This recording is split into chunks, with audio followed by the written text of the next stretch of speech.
Good evening everyone.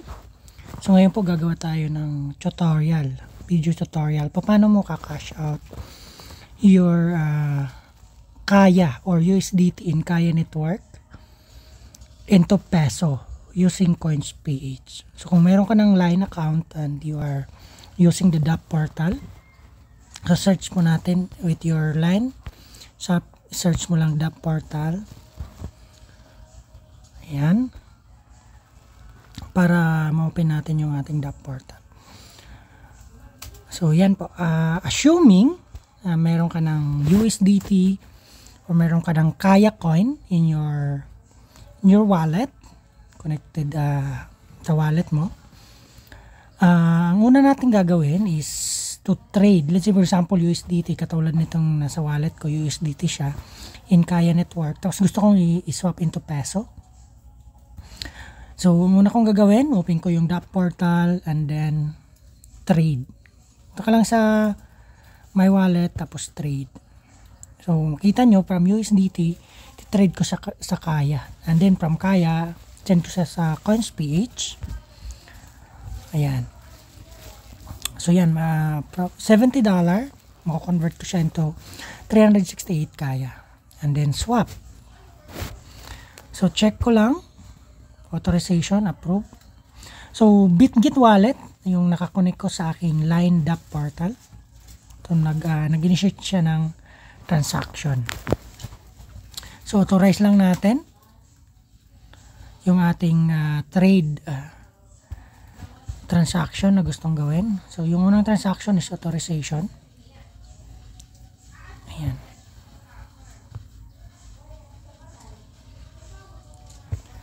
So, hintayin lang natin na ma-authorize or maging successful. So, i-ano natin sa Kaya. Ayan.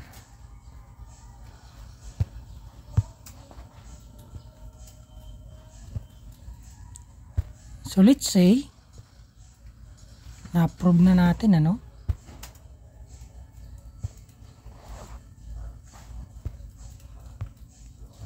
Yung unang transaction natin is approval. Ngayon naman, let's try to swap. So, swap na natin. Hintayin lang natin yung pop-up transaction. So, kanina yung una is approval. Nakalagay natin doon is unlimited USDT. Ngayon naman is for the actual swapping transaction.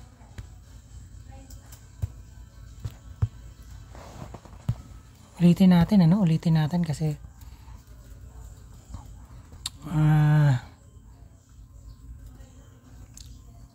nag-error yata. So, punta tayo sa my wallet, tapos trade. Hindi natin, ano? Then swap. Check. Punta sa ating BitGet wallet, pop-up ang transaction. Ayan na siya. So, nagsaswap ka na. Transaction natin. Sa gas fee, lagay natin sa instant para mas mabilis. Confirm. Ayan. Hintayin na lang natin na maging successful. So, yun. Successful na. Na-swap na natin from USDT into Kaya Network. So, dito natin siya nagawa sa DAP portal. Ayan.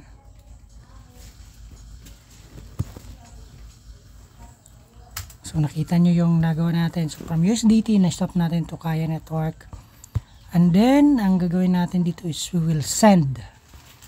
I-send na natin siya. So, punta na tayo sa ating wallet. Punta tayo sa ating BitGet wallet. Ito na yung Kaya natin. So, next, we will send it.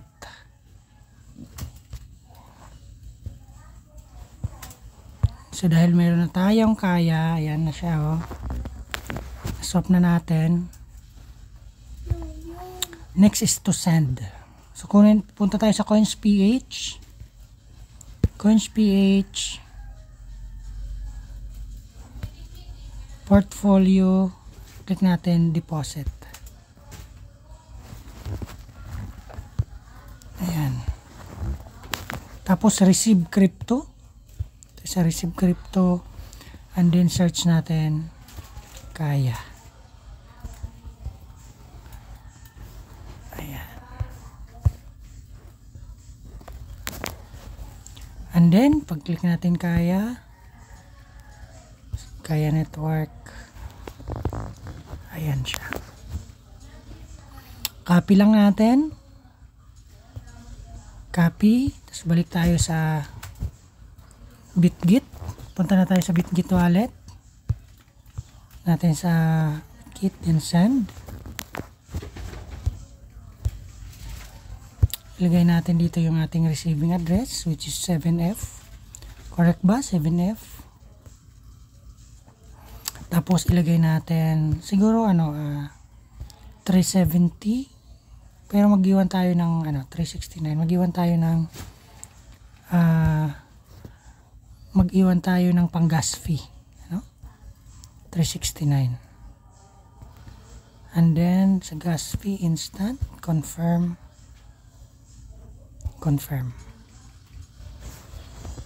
Tignan natin yan. Sa instant, confirm mo lang. Ayan. Instant natin yung gas fee, confirm. Para makasend tayo. So, yung una natin ginawa is swap natin from USDT into Kaya network. Tapos sunod, sinend natin from our wallet into Coins.ph. So, kinuha natin yung deposit address sa Coins.ph. At yun, darating yun sa ating. So, nasend na natin. Ayan, done. Punta na tayo sa Coins.ph. So, dito po papasok yan sa ating portfolio. So, dito lang yan siya sa ating, ayan pumasok na sa ating spot. Ito yung ating deposit. So, next, ang gagawin naman natin is buy and sell. Isi-sell na natin yung Kaya into peso. Sell Kaya to peso. Ayan. So, i-click lang natin max.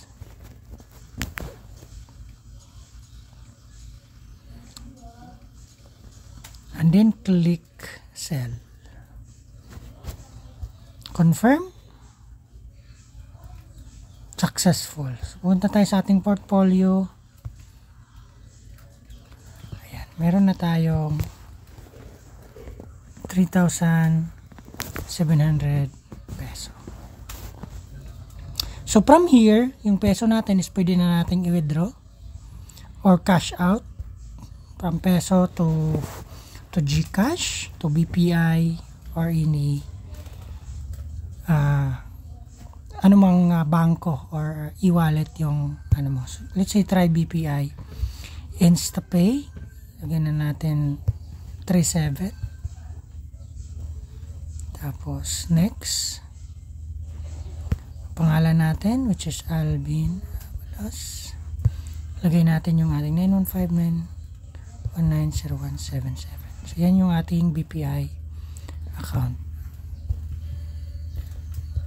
Mobile number. Tapos, ayan. Confirm lang.